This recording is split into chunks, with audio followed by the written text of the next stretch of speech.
Ang sarap lang na mapakinggan, no?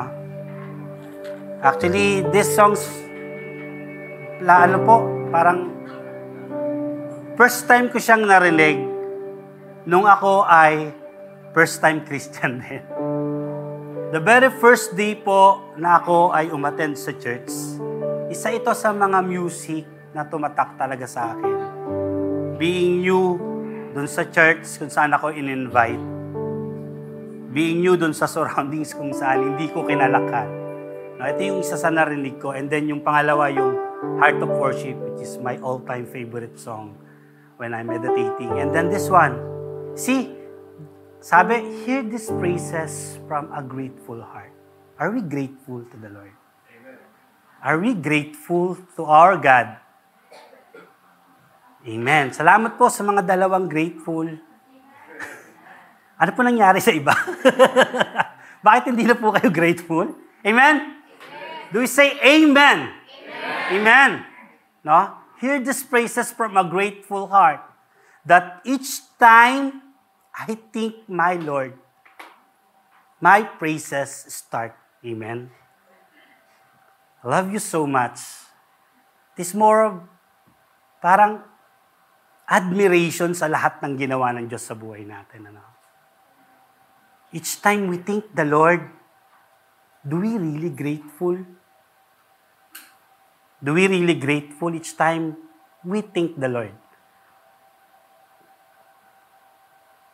Do we really that grateful?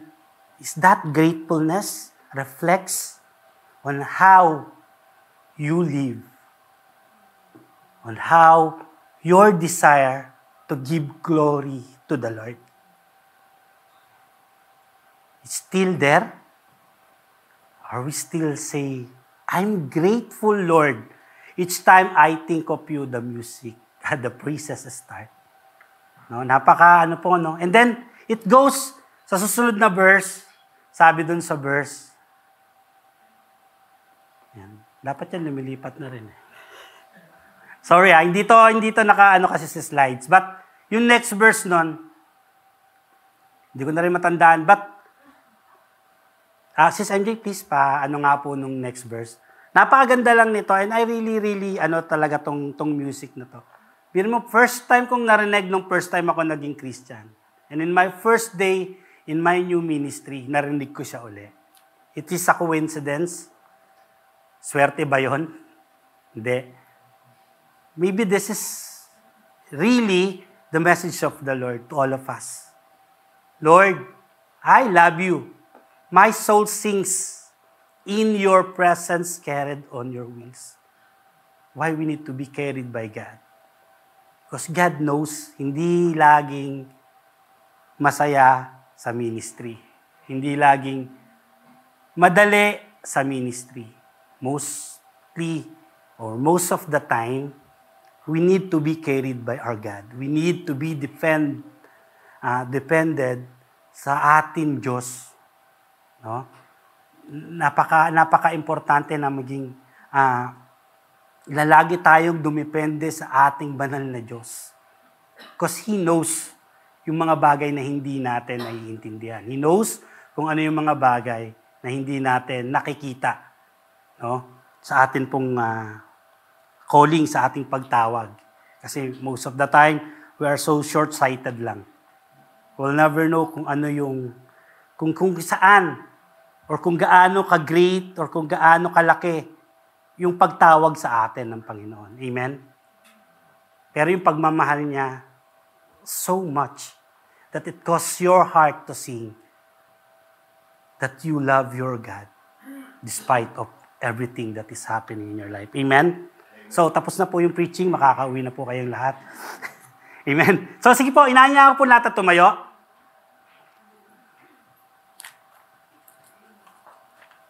Amen. Ang atin pong text for today is karugtong ng aking nakaraang text. And sabi ko nga po, totoo, walang nagkataon na mga pangyayari o bagay-bagay sa ginagawa natin para sa Panginoon. Lahat, dinesign ng Lord. Sabi ni Pastor noong nakaraan. Yung preaching mo ba, Elder She? para sa mga leaders yan. Sabi ko, para sa healing yun eh. Healing yung alam ko eh. But nung inaaral ko siya, oo nga, tama nga. Hindi nagkataon yung binigay na mensahe ng Panginoon. No? Hindi tayo namimili ng mensahe. Diyos yung naglalagay sa puso natin at ginagamit lang tayong instrumento. My text for today is karugtong ng aking text about last time, no, where Jesus chose the 12 disciples. No, where we see there, no, yung pagpili ng Panginoon. And now in Luke 6:17 to 19, ito yung karugtong nung nangyari. And I entitled that, Power in the Plain. Leading like Jesus. Amen? So, basahin po natin. Since pare-parehas naman, tatlo lang po yan.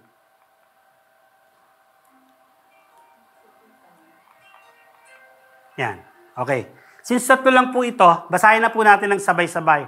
Let's read it all out loud. Amen. In verse 17 it says, "And he came down with them, and stood on a level place with a crowd of his disciples, and a great multitude of people from all Judea and Jerusalem, and from the seacoast of Tyre and Sidon, who came to hear him and be healed of their diseases, as well as those who were tormented with unclean spirits, and they were healed." And 19, and the whole multitude sought to touch him, for power went out from him and healed them all. To God be the glory upon reading His word. Let's pray, Lord. Really po, Panginoon, it's all because of you, and it's all because of your grace that we're able to stand here, Lord God, singing praises, hearing your word today, Lord God. Thank you for all the love, for all, Lord God, the grace that you have been given to us, O Lord God. Be magnified in our midst. Be glorified in our midst. May you be the one who lifted up in the midst of this congregation, Lord God. Lahat po kami, Panginoon, uuwi, Panginoon, na siksik-liglig at umaapaw ang kagalakan sa mga puso namin, Panginoon, na amin pong naintindihan ang mensahe mo sa amin sa araw na ito. Panginoon, purihin ka. Gamitin mo lamang ako na yung instrumento para sa iyong kapurihan, Panginoon. Lord, I need you, Lord God. Speak through me, Lord God, na akin pong maibahagi ang mensahe mo sa umagang ito, Panginoon, with boldness, with confidence, and with conviction, Panginoon, sa akin pong puso, Panginoon. Lord, biyayaan mo kami ng karunungan na makalangit, Panginoon, na maunawaan namin ang lahat ng mensahe mo sa amin, sa buhay namin, Panginoon, sa araw na ito. At amin po itong maisapamuhay, Panginoon, sa paglabas namin sa tahanang ito. In Jesus' name we pray, Lord. Amen. Makakaupo na po lahat. Muli, good morning po sa ating lahat. Good morning po.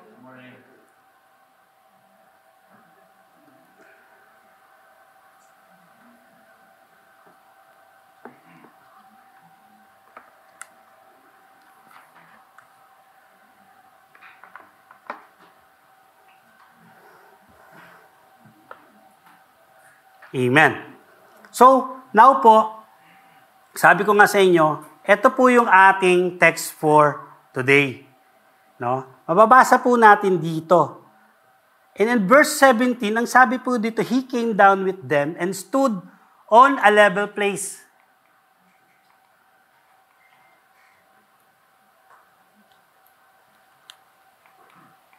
Pwede pong pa-check nito. Thank you.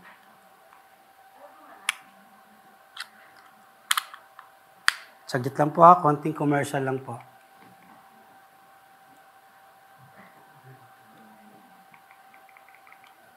Amen.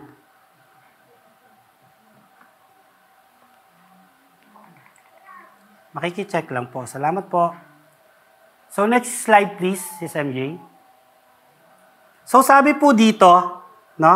And he came down with them and stood on a level place with the crowd of his disciples and a great multitude of people from all Judea and Jerusalem. And in-include niya to, from the seacoast of Tyre and Sidon, who came to hear him and be healed with their diseases. So, upon researching about these places po, kasi I'm not familiar really, yet familiar with this, no, lahat ng places na binabanggit sa Bible, I see po na ito palang Tyre and Sidon were Phoenician cities, no, located sa Mediterranean coast. So ngayon po, north side siya ng Galilee, which is now our calling Lebanon. No? Siya pa, thank you po, Sis Isa. Yes. Yan. Calling po na siya po ngayon ay tinatawag na Lebanon. So ano po yung significant nito? Bakit ko po ito ibinahagi muna sa inyo? No? Because po in these cities, during that time, these cities po na binabanggit, this Tyre and Sidon, is a Gentile cities. Amen? Wala pong Jewish dyan. It is a non-Jewish cities. During that time, yung region na yan. So historically po, mga kapatid, it is outside the boundaries of Israel. Amen? So in Jewish tradition po, ito pong mga pagans na ito, the Jewish people often see them as unclean or spiritually distant. O mga madudumi, mga hindi sila para sa Diyos. No, hindi sila karapat-dapat na mapabilang or mapadikitan man lang ng mga tinatawag na God's covenant people. So ganun po itong city na to.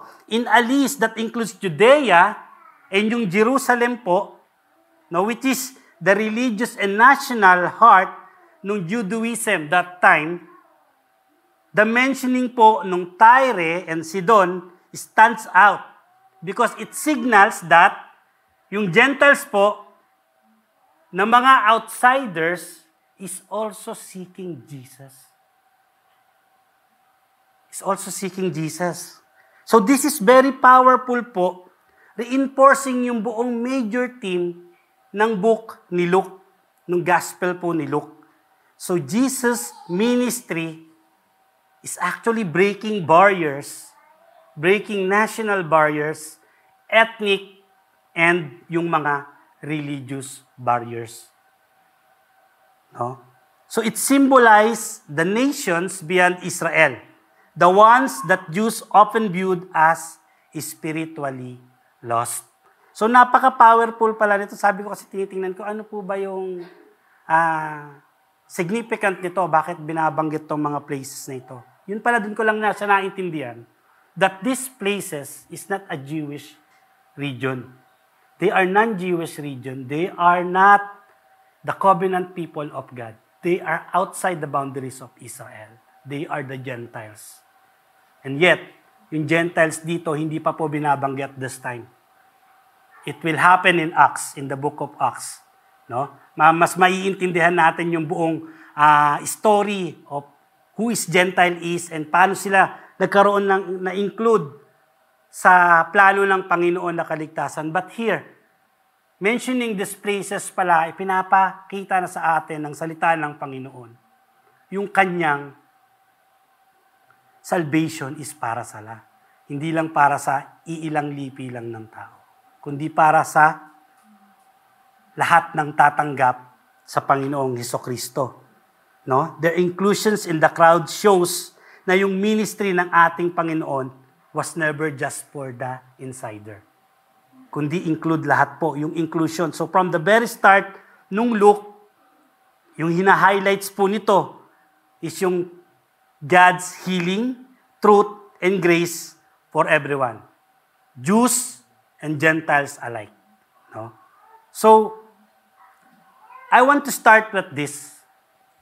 It is a very powerful quote na nabasa ko. We're talking about leadership, no? For how many weeks ng amin pong pagmumuni-muni, ito po yung amin pinagmumuni-munian about leadership. Bakit ka magli-lead? Bakit mo gustong mag-lead?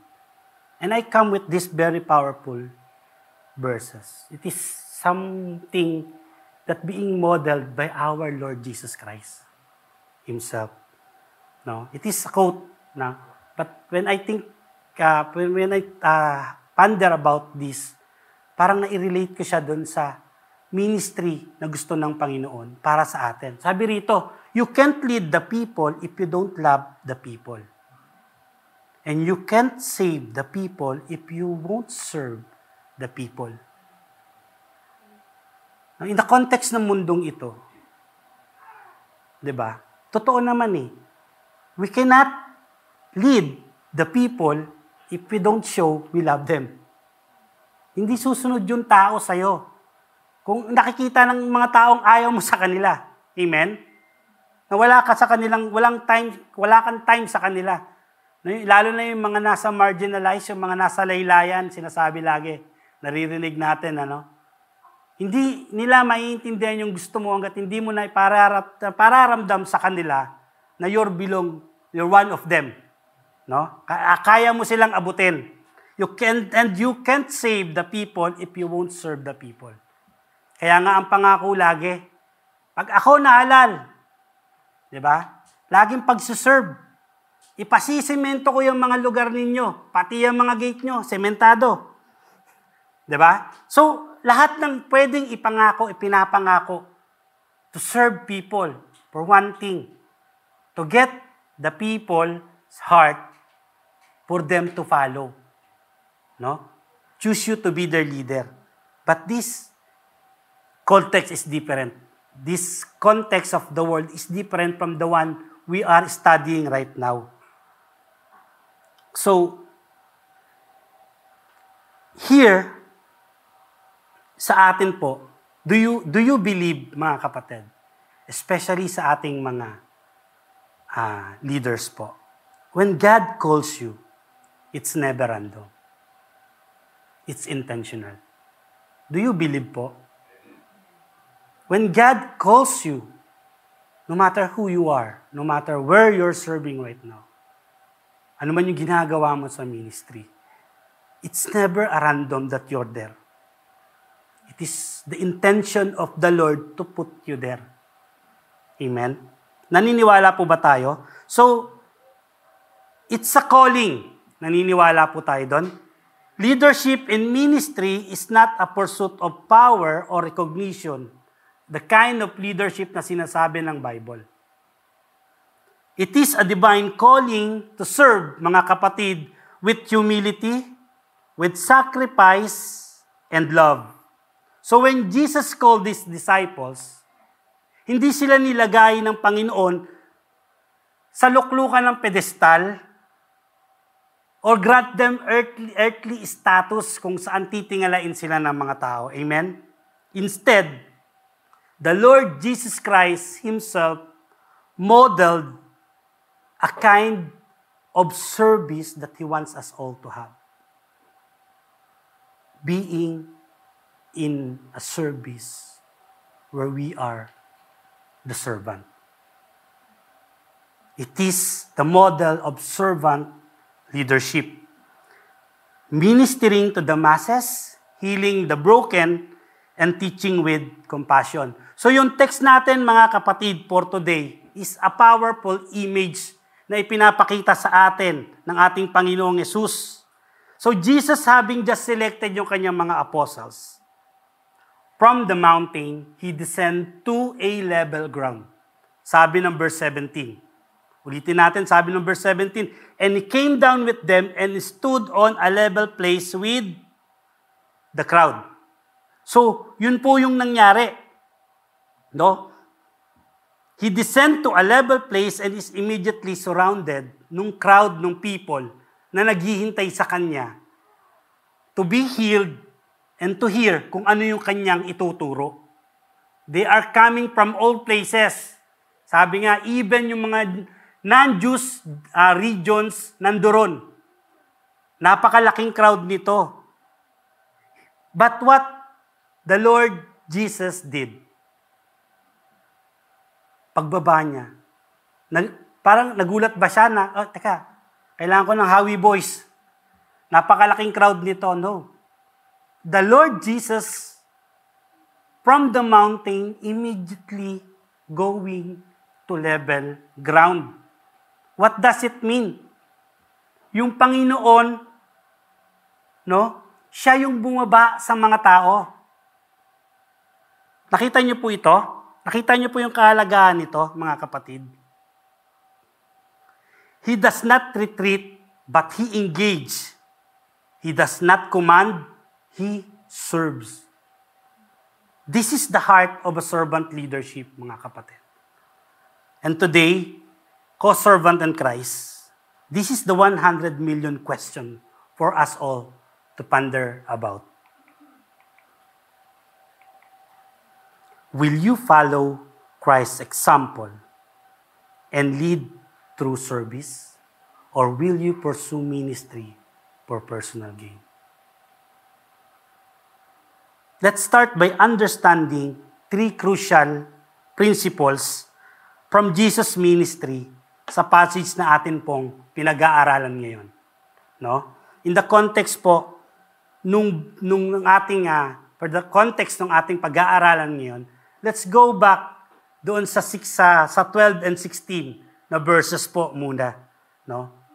What happens is, we learned doon from verses 12 to 16 that Jesus spent the night in prayer.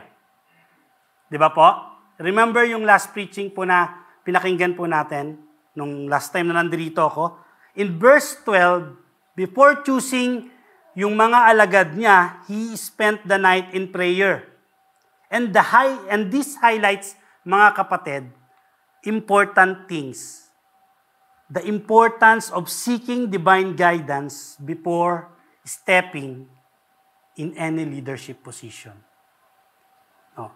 Ito po yung pinakita sa atin dito. In our text for today, when Jesus went down from the mountain, he goes straight to the very midst of the crowd who came from various regions, stood on the level ground, or kumbaga, ano tawag po sa ibang term is plain. No? Kumbaga parang level po siya ng mga tao. Hindi po siya naka-elevate para makita ng mga tao. Ka-level po siya ng mga tao dun sa kanyang pagbaba.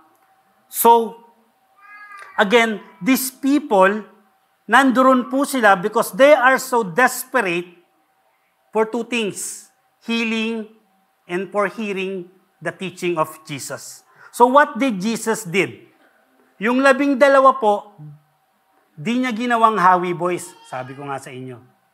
They are not there to secure Jesus. Jesus doesn't have bodyguards despite of those massive crowds. Hindi siya nag-hire ng bodyguards to protect him. Yes, despite of the danger because of the eagerness ng mga tao na makalapit sa kanya, no, to be near to Jesus, Jesus did not turn them away, but ministered to each one of them. It's a very powerful verse na immediately nag-struck sa aking puso when I studying this po. And what did it show to us all? By this, mga kapatid, Jesus demonstrating that leadership is about serving others rather than seeking status. Remember, this event happened just right after yung ating Panginoon choose the 12. And unlike yung way ng word, itong 12, hindi na nakaranas ng proper orientation. Wala nang intro-intro, wala nang ganito po gagawin nyo pag nasa ministry na kayo, di ba? Unlike sa atin ngayon, kapag sa ministry, binibriefing tayo, nahahanda tayo. But here, Jesus immediately showing them what they are all called about. To be a servant leader. To serve the people. Amen? Then in verse 19 states that the power was coming from Him and healing them all. Indeed, unlike the way of this world, no, where most of today's leaders or someone in power just using yung kanila pong mga posisyon at yung kanilang mga authority to take advantage sa mga tao na pinangakuan nila ng paglilingkod and protection. Jesus shows different thing. He shows true leadership is never about personal gain, but about being a vessel through which God's power flows to help others. Amen? So reading back from verse 12, we see the very important moment ng ministry ng ating Panginoon.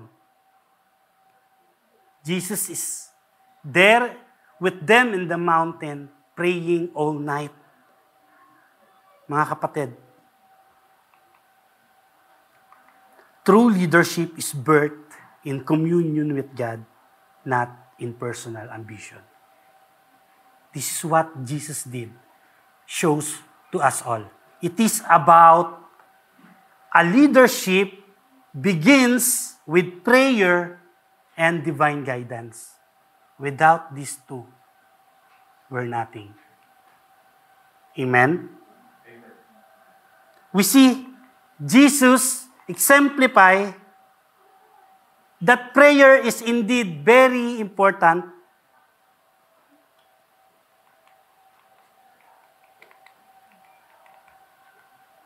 Indeed, very important before leading in any ministry. So, Jesus did not rush. Now, what happened? Sorry, makikisuyo po. What happened? Jesus did not rush into choosing His disciples. Instead, before choosing them, making big decisions about the ministry, He withdrew. Thank you, Angela.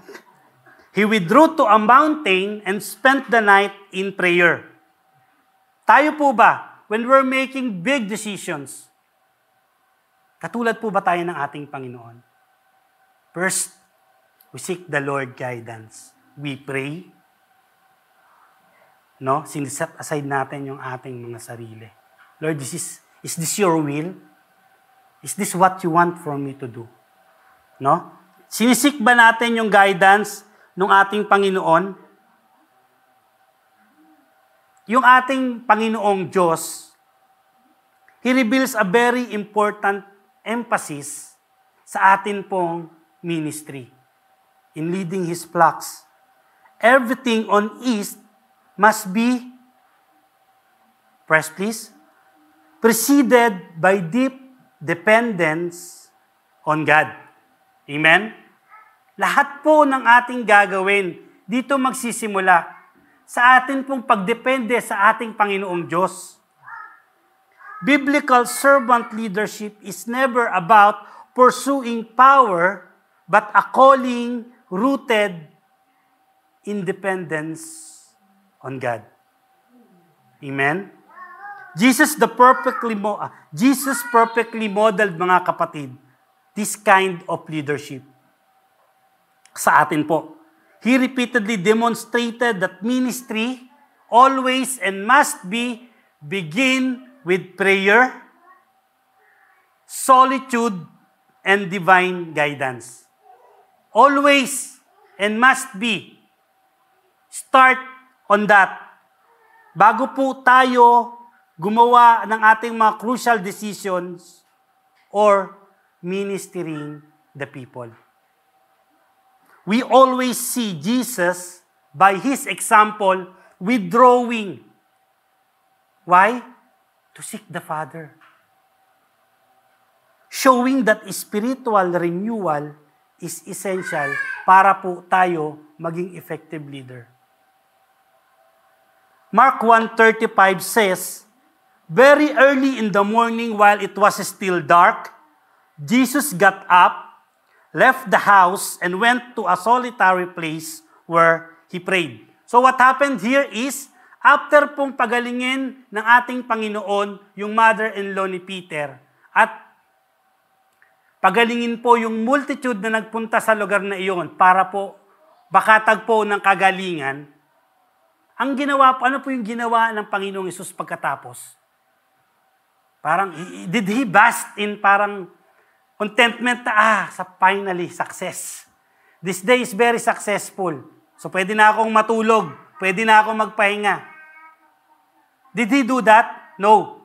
Sabi po sa verse, very early in the morning, gumising po ang ating Panginoon.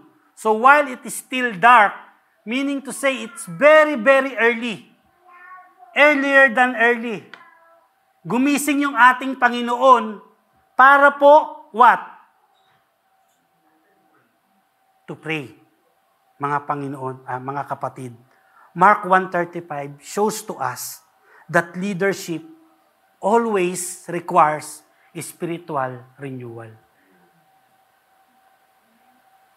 No, hindi tayo pwedeng makontento sa isang victory lang tapos magiging complacent na tayo. Okay, tong araw na to, okay na ako. Bahala na next week. No. always go back to the Father for spiritual renewal. Amen? Before Jesus ministered, sabi sa mga text sa Bible, He first withdrew to commune with the Father. This means that Jesus' leadership was not fueled by human strength, but by divine empowerment. Without this deep dependence on our God, leaders risk operating out of routine, obligation, or self-reliance. Kaya ko to. Kaya ko na to, God. But no. Instead, we should be leaders who is spirit-led in obedience. Amen? Jesus prioritized prayer before engaging in any ministry na ginawa niya, showing that leaders must be spiritual refreshed before serving them. Diba? Dapat nire-refresh ka, parang computer, pag sobrang refresh lang. Para bumilis uli, gumanda uli, no? True leadership, mga kapatid, flows from our communion with God. The stillness of knowing our God intimately. Rather than rushing doon sa ating mga responsibilities without even seeking what the will of the Lord first. Amen? In Psalms 46:10, he says, "Be still and know that I am God."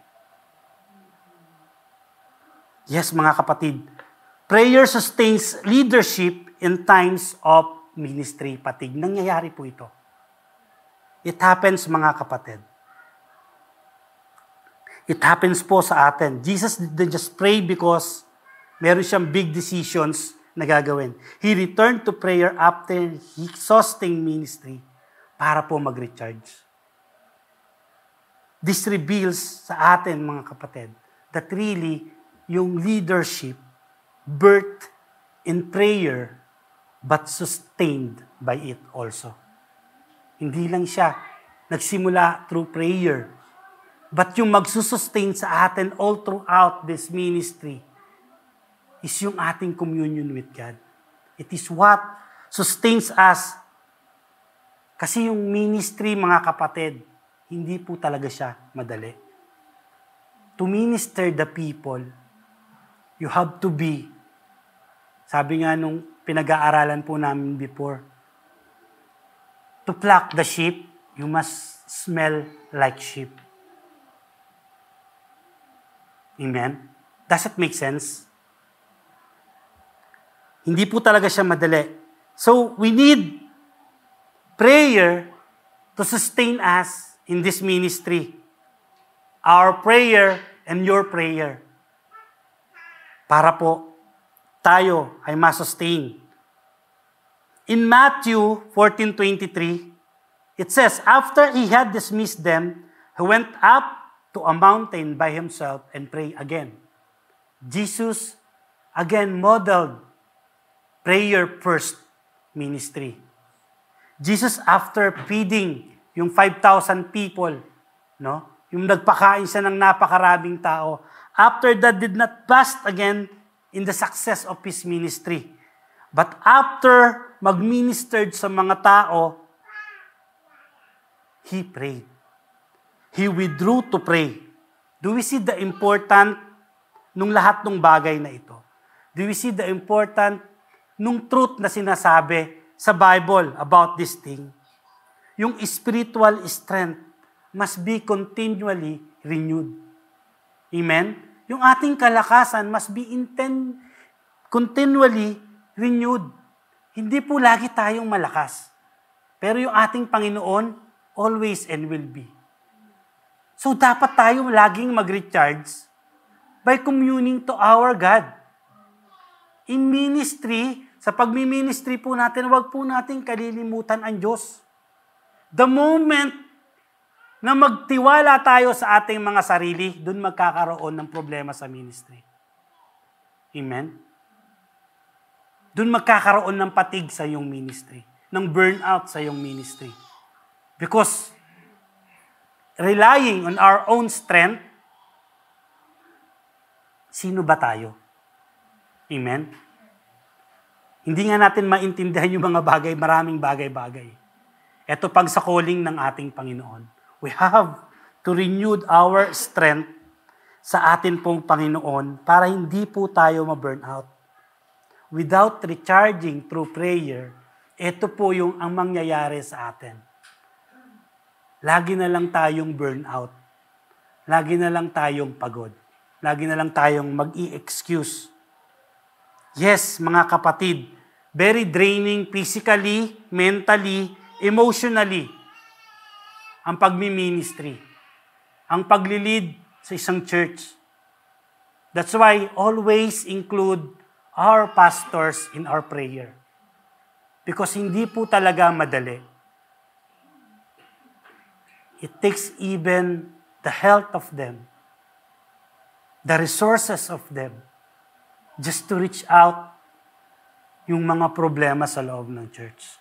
So we're very blessed to have a working hard pastors, no, in our midst para po tayo ay alagaan spiritually at gabayan. Amen. Hindi nga po nanghihingi ng sahod yung ating mga pastor. Yung ating mga leaders dito, we are all voluntarily. Sabi nga ni Elder Joe, abono pa. Abono pa madalas. But praise be to God, because strength na meron tayo is hindi nanggagaling sa ating sariling resources, kundi sa ating Diyos. That's why at the end of the day, we will always go back to prayer, just like what Jesus did. Just to be renewed. Amen? Isaiah 40:31 says, "But those who wait on the Lord shall renew their strength." Amen, mga kapatid. This word from Isaiah is true. Leadership without dependence on God leads to exhaustion. But waiting on God brings supernatural strength to continue in this journey sa ministry. Amen? God's guidance is very essential sa leadership po na ito. Ministry is not based on personal ambition rather than strength na nanggagaling po sa direction ng binibigay ng ating Panginoong Diyos. Notice here po, in Luke 5:16, it says, "But Jesus often withdrew to a lonely places and pray." Listen to this very word, often, na ginamit po sa verse na ito, sa 5:16 ng Luke. Sabi rito, Jesus did not occasionally pray, but was his consistent habit. Yung prayer po, hindi niya ginagawa occasionally. Yung prayer po, yun po yung kanyang buhay. Every second, pray. Every minute, pray. Every hour, pray. Sa lahat ng gagawin ng ating Panginoon, it always dependent on what God is doing sa Kanya. Yung leading sa Kanya. And yun yung gagawin niya. He always pray to seek the guidance and renewal to His Father. And this is the backbone ng ating mga ministry, mga kapatid. Leadership without prayer is directionless. We always wandering, mga kapatid.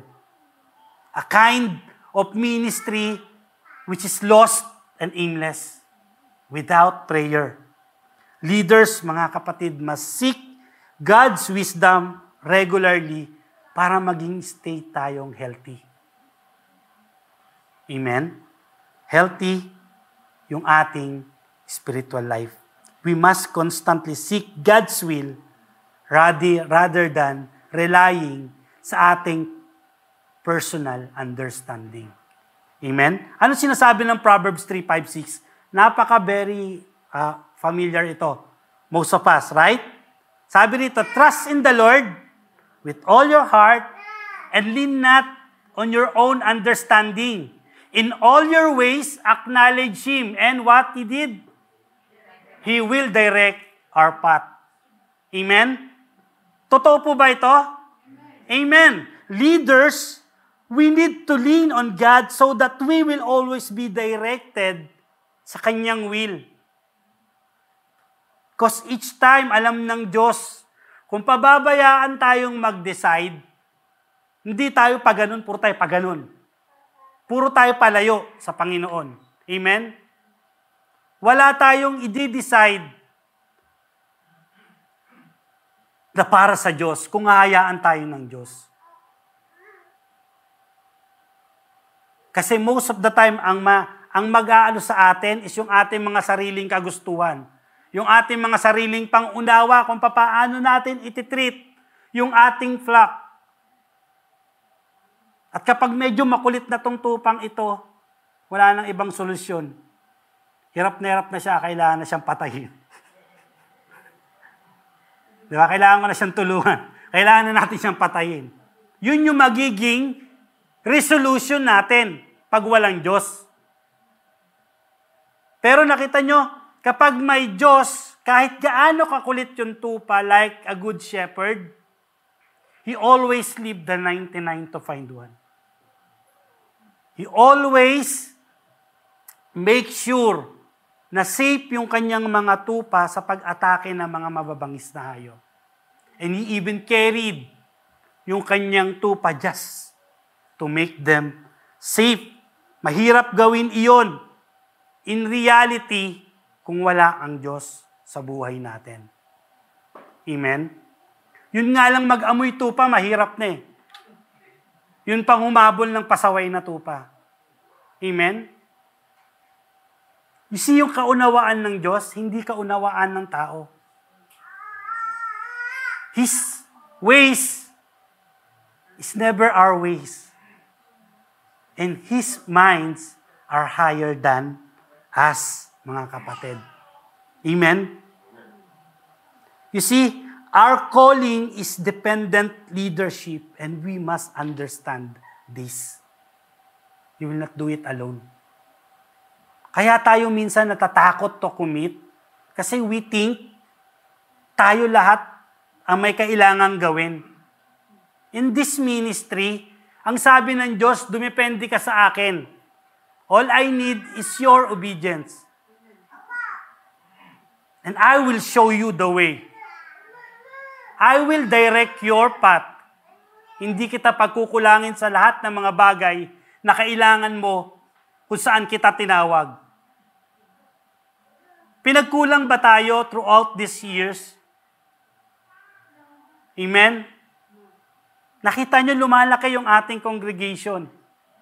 From pandemic, we survived. From places to places, yes, we jump. From places to places. But wherever places na binigay sa atin ng Diyos, sinustain tayo ng Panginoon, amen? Hindi tayo pinabayaan ng Panginoon, amen?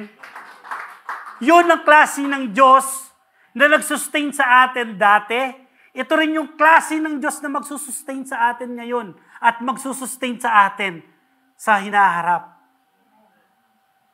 Ang kailangan lang natin maintindihan that this calling is dependent leadership and not on our own.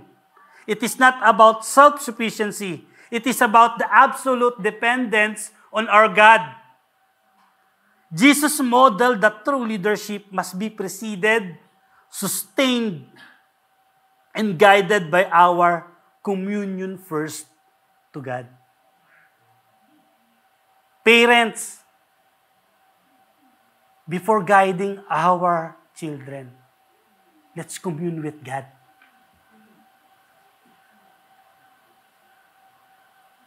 Diba? Singles, before making that decisions to find your lifetime partner, communion first to your God. Brethren, before making these decisions that might affect kung ano yung ginagawa mo sa ministry, communion first to God. You are not there alone. You need your God. And you must understand that. Amen?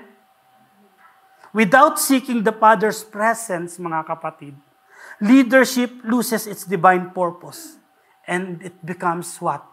An empty pursuit. Just an empty pursuit. An empty pursuit of happiness. An empty pursuit of what you think will make you happy. Will make you something effective. It is an empty pursuit, mga kapatid, without seeking God first. Now, the question is, are we seeking God first? Are we leading from a place of spiritual renewal or from routine and obligation?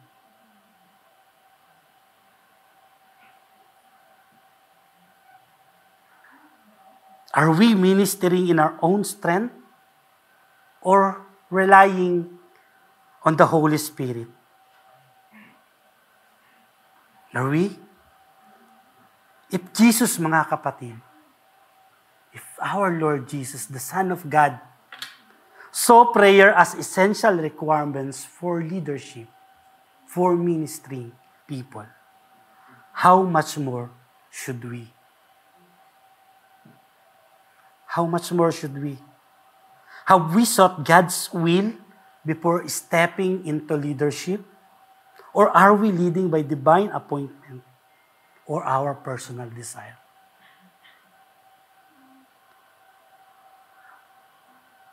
True servant, mga kapatid, true servant leadership begins not with ambition, but in surrendering. For you to lead properly the flock of God, you must first begin in surrendering whatever I sa buhay mo. And bend it to become C. So Christ will be the one making direction sa buhay mo. Amen? May we like Christ, mga kapatid. We draw to seek the Father so that our leadership is always empowered by His presence and not by human effort. Para pag hindi tayo napansin, most of the time, hindi talaga tayo mapapansin. Most of the time, hindi talaga nakikita ng mga tao what happened behind the scene. Most of the time, you're going out there, you and your God. And that joy of reaching one more God, one more people, one more soul. That's the motivation. One more soul. Kasi if not, mahirap. Nakita nyo, mga kapatid, ito yung way ng mundo. Yung leaders stand in the pedestal dictating to people. This is the way ng mundo, mga kapatid. Leading by their own wisdom. And what it brings to the people, ginagawa nilang stepping stone para maabot yung pedestal. They taking advantage sa mga tao na sumusunod sa kanila para mangyari yung kagustuhan lang nila. Walang Diyos sa ganitong klaseng pamumuno. Amen? In a world, mga kapatid, where platforms are very important stages para sa influence and authority, sad to say, mga kapatid, it becomes a symbol of greed. It's just a symbol of greed. People wanting it not of earnest desire to uplift, but solely to exploit people. This is the way of the world. A calculated strategy para mag-gain ng advantage. Kailangan nila ng platform. Kailangan nila ng platform para makuha kung ano yung gusto nila. At kapag nandoon na sila, they forgot about the people. They forget about the people. This is the way of the world. Kung paano mag-lead. The impact of such leadership is beyond extent of economics. It is disintegrated the moral fabric ng ating komunidad. Amen? Bata pa lang, greedy na. Diba? SK pa lang, baby crocodile na. Diba? Lacoste na. Bata pa lang. Hindi na dumaan sa ano yung tawag dito, yung inuli namin? Bayawak. Buhaya na siya agad. Maliit na buhaya na agad, hindi man dumaan sa pagkabayawak. So mga kapatid, when leader operates under the guiding principle of greed, ito yung mangyayari. They instill a culture where success is measured solely by power and financial accumulation. Basta mayaman ka, basta makapangyarihan ka, yung mga tao, wag mong i-educate, matuto. Wag mong i-uplift para lagi silang aasa sa'yo. Diba? Rather than by acts of generosity or i-uplift yung iba. Yet, mga kapatid, in our text, we see a very different approach of leadership. Sabi sa verse 17, and he came down with them and stood on a level place with the crowd of his disciples and a great multitude of people from all Judea and Jerusalem and from the seacoast of Tyre and Sidon, who came to hear him be healed of all their diseases. This is a very striking images of Jesus, kung titingnan natin, descending from the mountain papunta sa mga tao. And what does it says sa atin po? This is not an act, or just a geographical illustration sa Bible. Mga kapatid, this is a servant leadership kung saan po, mga kapatid, we meet people where they are. Jesus show us this kind of leadership of meeting people where they are. We have read in this verse, mga kapatid, the Lord Jesus Christ, our Lord and Savior, did not remain distant or superior. Di ba? Pwede naman siyang hindi na bumaba sa mga tao. Doon na lang sa medyo elevated place, sumigaw na lang siya, ipamahagi niya yung salita ng Diyos. But no, nakita natin dito, bakit napakahalaga na binanggit ito ni Luke, na yung ating Panginoong Diyos stood on a level ground kung saan nandoon yung mga tao. Amen? Jesus stepped into the lives of the broken, the desperate, and the needy. In their very midst, Jesus is there. And what did it shows to us? This is the heart, mga kapatid. This is the heart of a servant leader. Jesus did not wait for the people to climb dun sa mountain kung saan siya nandoon. Di ba? Pwede naman niyang ipatawag na lang dun sa 12 eh. Tawagin niyo sila dito. At ako'y magpapahinga muna rito. Tawagin niyo na sila. Para kapag medyo nandirito na sila, sabay-sabay na tayo magpahinga. Di ba? But no. Jesus, by example, came down where they are. Do we truly grasp the depth ng significance nito sa ating mga buhay? By example of Jesus, mga kapatid, He shows to us what is really matter as a leader. Meeting people. Meeting the people where they are. It is rather than expecting them to rise on our standards before we serve them. It is right there and then, where they are, that we have to meet the people.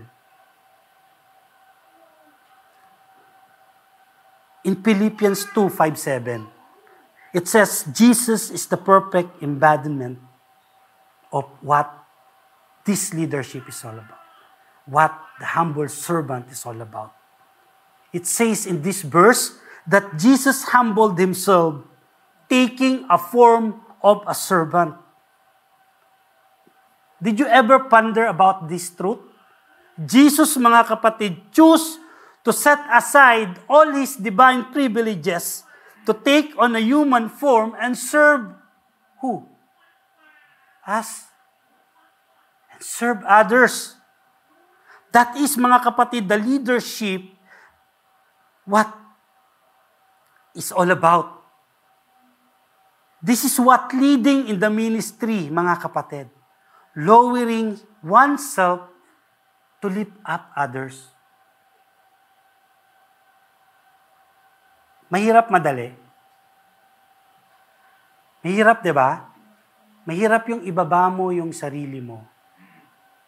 Just to lift up yung flock. Yes, mga kapatid. Including yung hindi mo gusto. Kaya dapat lahat magustuhan mo.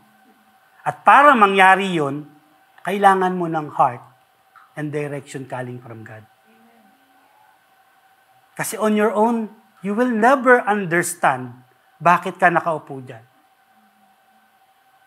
Bakit nangyayari yung mga bagay-bagay sa'yo. But Jesus, the perfect embodiment of what humility is all about, taking out all the privileges na meron siya for a while, just to be with the people and to serve them. And in the account of Matthew, mga kapatid, we even read in Matthew 9, 10, 12, that Jesus ate with tax collectors and sinners. Nakita nyo to? By this, Jesus demonstrating that the ministry where we called is about what? Engaging with the lost and not avoiding them. It is about engaging to the people, especially to the lost. Jesus even breaks cultural barriers, mga kapatid. In John 4:17-10, para mag-minister personally, saan? Sa isang Samaritan woman. To minister personally to Samaritan woman. Jesus even breaks the cultural barriers at that time. Jesus did not lead from a throne. He walked among the people, touched the sick, and listened to their struggle. Because this is what true leadership is about. It is not about authority, it is about accessibility. It is about the will to serve. A leadership was driven and rooted out of love. Are we so in love with our Lord that each time we see our brethren, we were so in love with them that we want yung will ng Lord para sa kanila?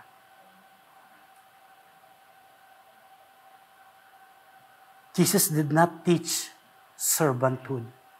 He lived by it. Hindi lang niya basta sinasabi. He lived by it. Even in Mark 10, verse 45, we see the mission statement of the Lord. Jesus came to serve and give his life for others. Christ's example of humility and sacrifice, showing that accessibility in ministry means putting others first rather than seeking status or even recognitions. And it challenged us for this thing, to be available, selfless, and willing to serve. In ways that reflects Jesus sa buhay natin. In ways that Jesus will be reflected in our lives.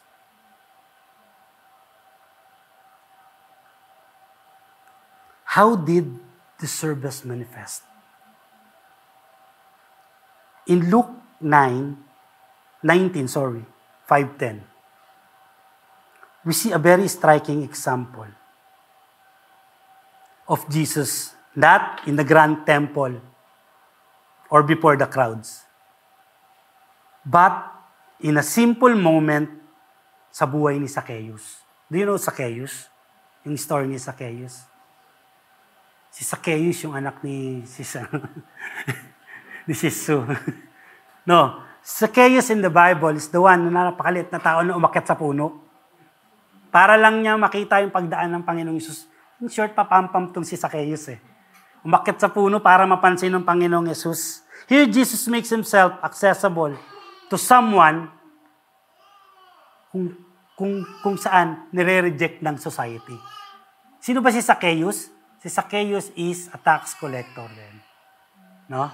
So itong mga tax collector na to, they are being despised by the society that time. Galit na galit sa kanila yung mga kababayan nila. Kasi sila yung mismo nagpapahirap sa kanila. So galit na galit sila. They are being despised. They are being rejected. But Jesus didn't just wave to Zacchaeus na mapansin niya. Hindi lang nagsabi si Jesus na, "Hi, Zacchaeus." No? Hindi lang. What Jesus did, He called Zacchaeus down from the tree and dined with him. And what does it prove? It proves that leader must engage personally with those they want to serve. Amen? So how this gesture, mga kapatid, impact Zacchaeus' life? Yung simple gesture ng Panginoon na tinawag siya personally, sinabi niya, "Tara Zacchaeus, bumaba ka na dyan. Kumain tayo sa bahay mo.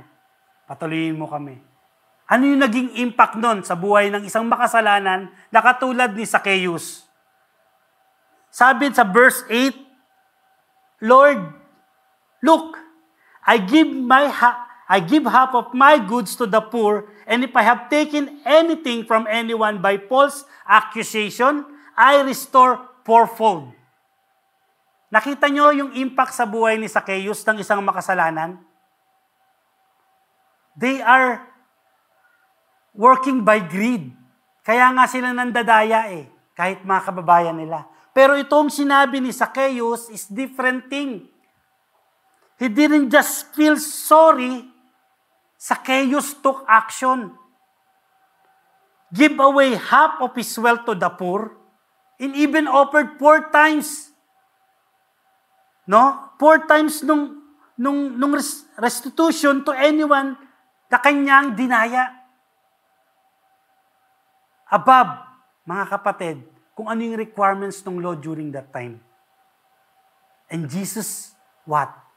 Declared him saved. Sabi ng Panginoon in verse 9, "Today, salvation has come to this house because he also a son of Abraham." You see, kung ano yung naging impact sa puso ng isang makasalanan of meeting Jesus personally, of experiencing Jesus personally, that is the kind of leadership kung saan tayo tinatawag. This teaches that true service is found in reaching the lost, meeting people where they are, and transforming lives through grace of God. Not by our own strength. Not by our own strength.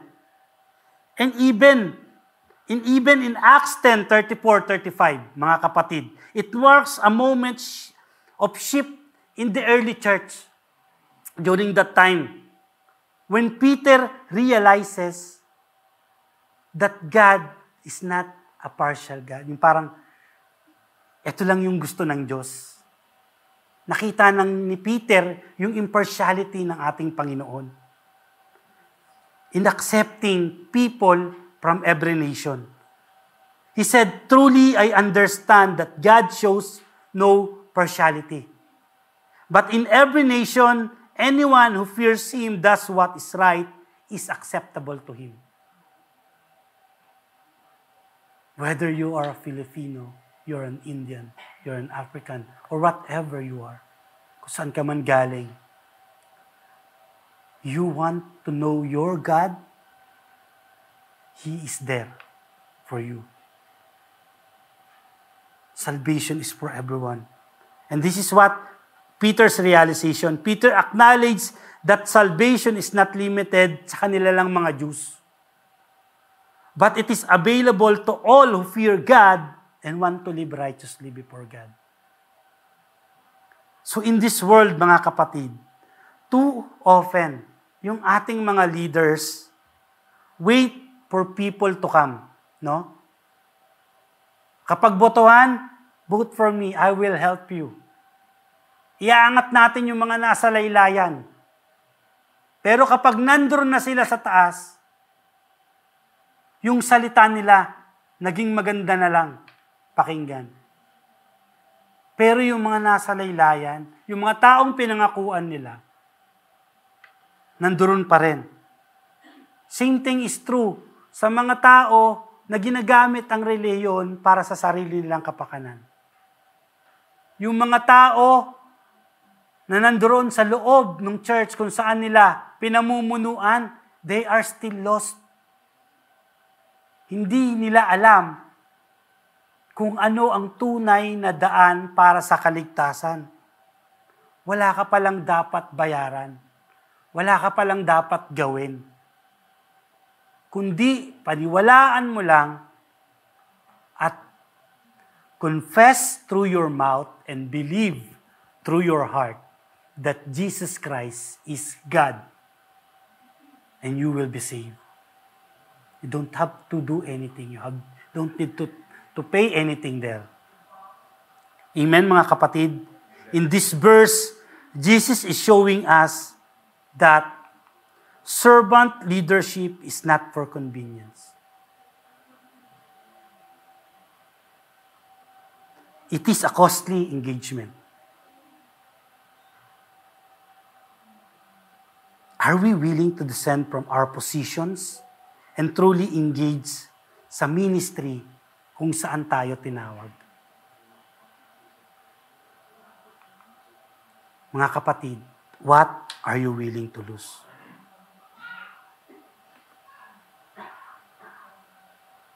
What are you willing to lose?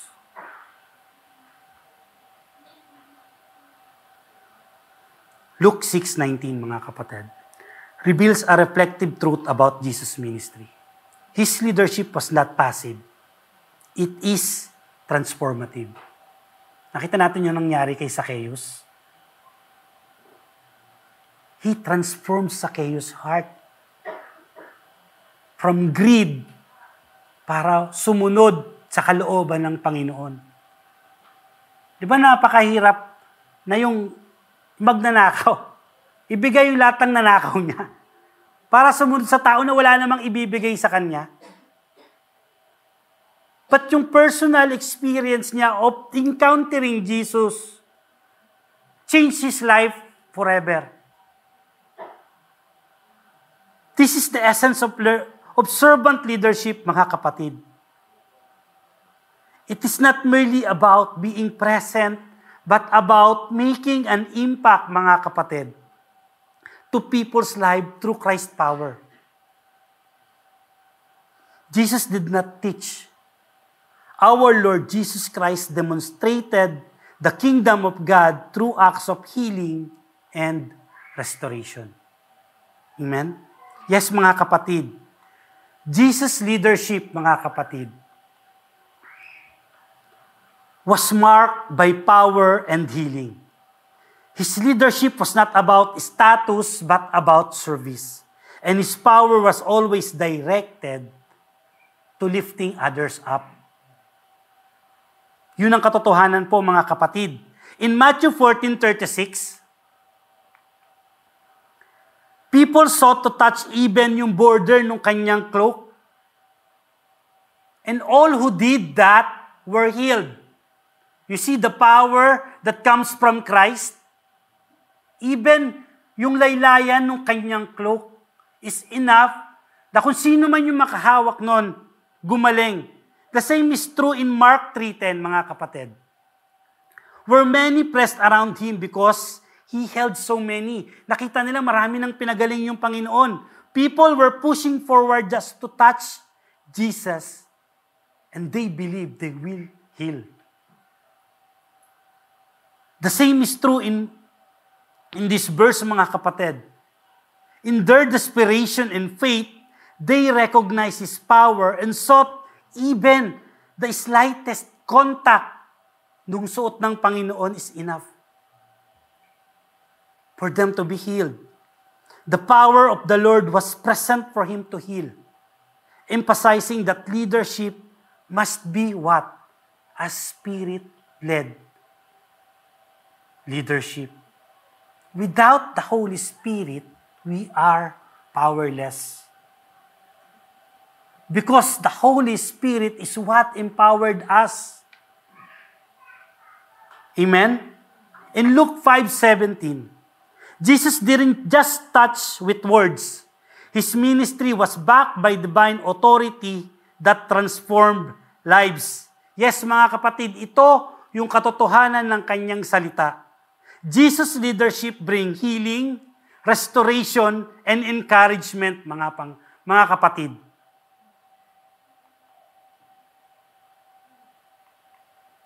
Amen? And it is the same leadership that God wants for us na ma-experience. Jesus did not speak about love. Listen to this. He demonstrated it through actions. Hindi lang niya sinasabi yung love. Pinamumuhay niya yung pagmamahal na yon. He demonstrated it by action. In His compassion sa mga tao, His leadership was compassionate, meeting people in their suffering and offering them hope and transformation. Mga kapatid, when the Bible says, Jesus healed someone, take note of this, hindi yun yung parang partial healing lang. No? Na may pagkakataon na kung parang cancer. May pagkakataon, gumaling ka na, pinagaling ka na ng doktor, pero parang pwede pang bumalik.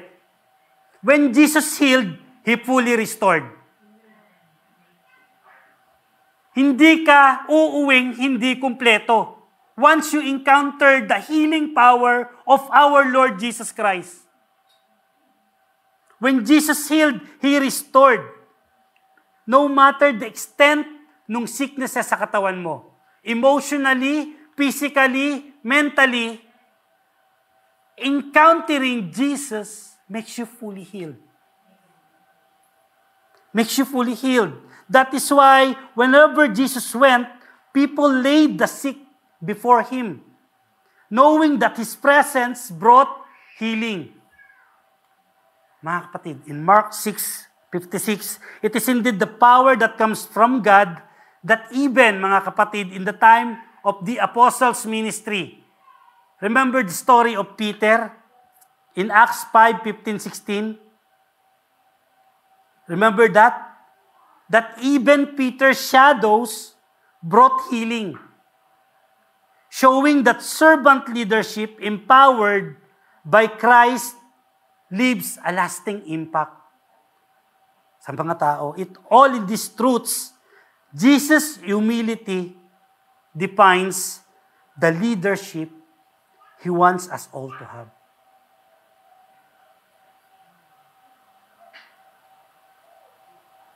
Bakit ko sinabi? You see the accounts before Jesus' crucifixion?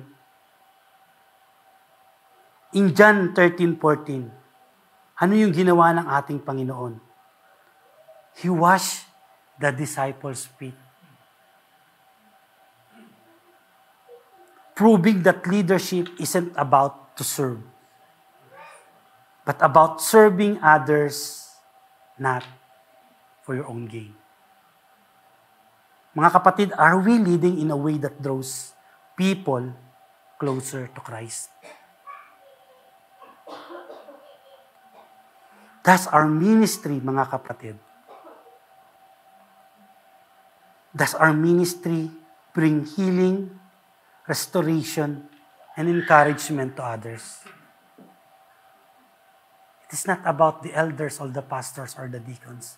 It is about our personal ministry to others. Is it bring healing, restoration, and encouragement to them? Or are we simply operating out of routine and obligation? Mga kapatid,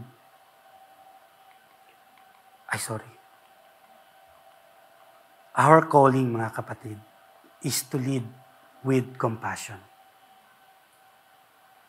In Colossians 3:12, we urge to clothe ourselves with compassion, kindness, humility, gentleness, and patience. Jesus' willingness to receive every person, regardless of their social standing or infirmity, embodies this call. When people sought to touch Him, hindi niya sila tinaboy. They did not so merely for physical healing, but because His very presence, people seeing empathy and love. For us today, leading with compassion means entering into the pain and brokenness of others without judgment. Creating space, mga kapatid, where God's love can visibly manifest as practical care. It is simply a ministry marked less by technique or structure and more by a heart that overflows with genuine concern for every individual. It is a calling to depend on God's power, not on human wisdom. In Zechariah 4:6, it is to remind us, not by power nor by might, but my Spirit, says the Lord.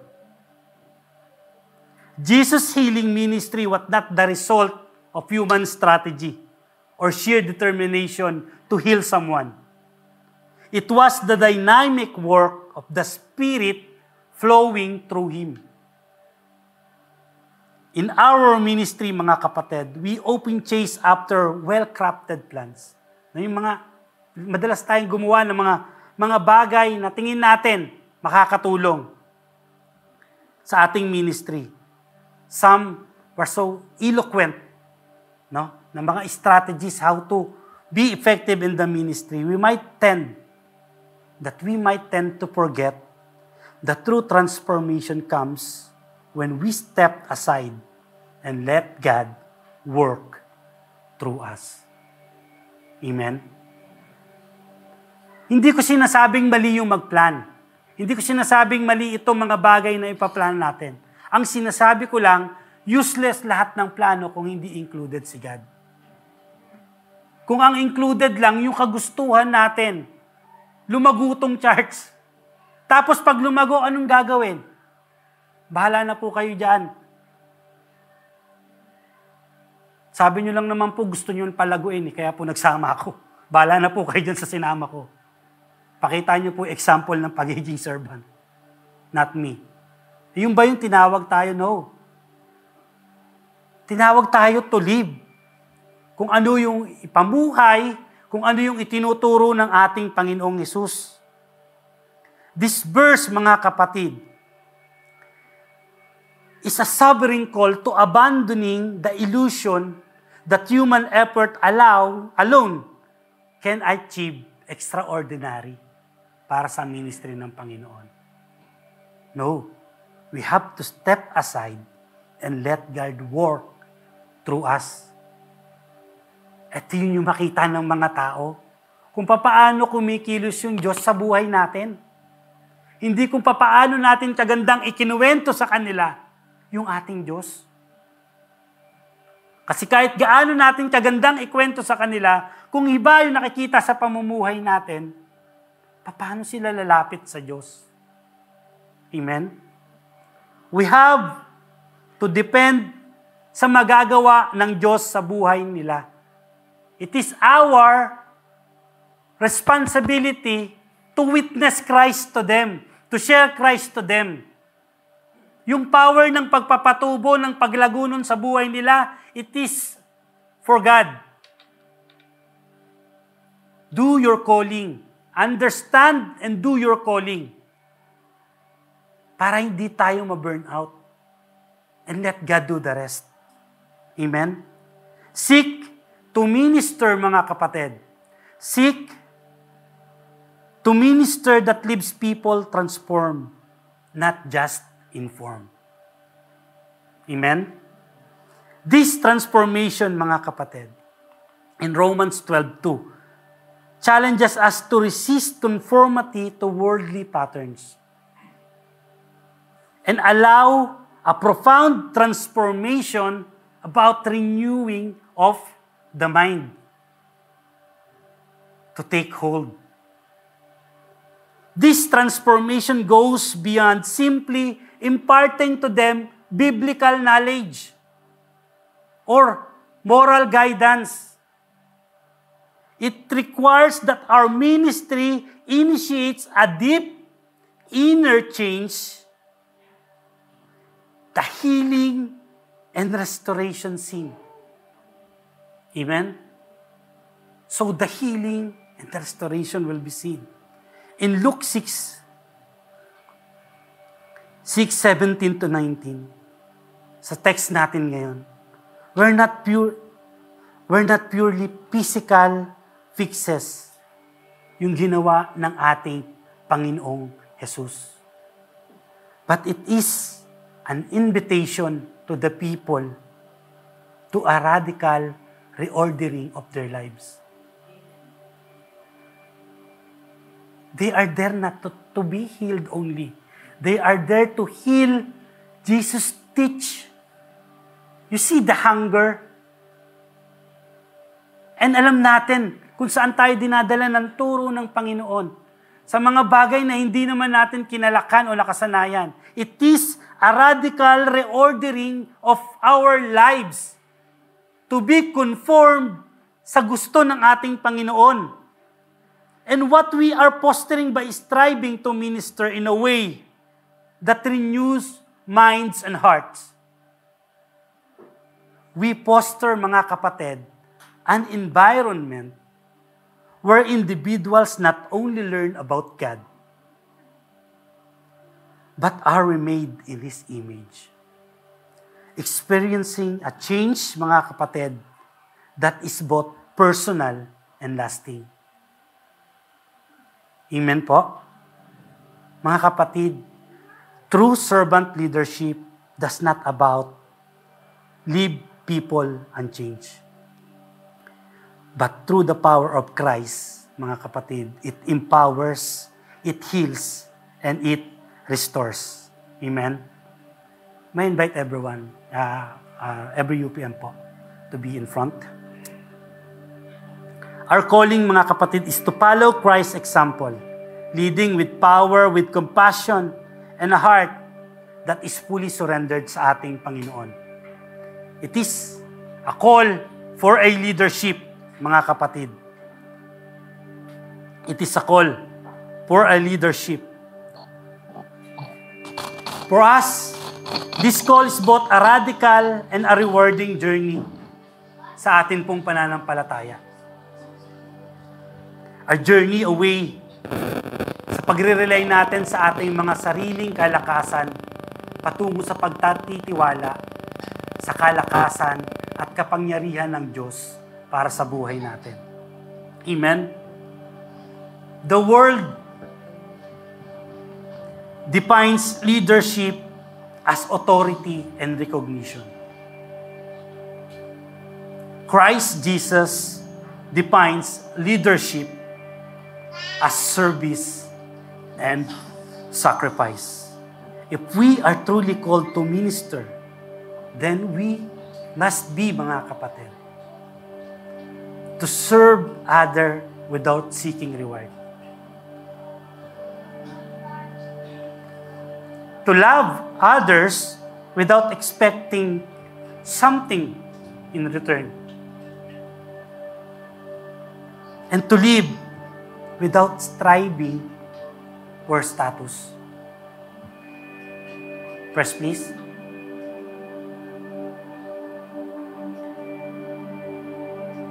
Just as Jesus descended to serve, mga kapatid, we must step down from comfort and into the calling of sacrificial leadership.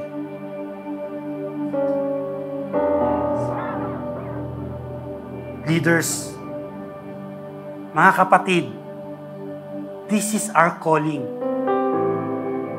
This is what leadership is all about. It doesn't matter kung saan ka tinawag mag-lead.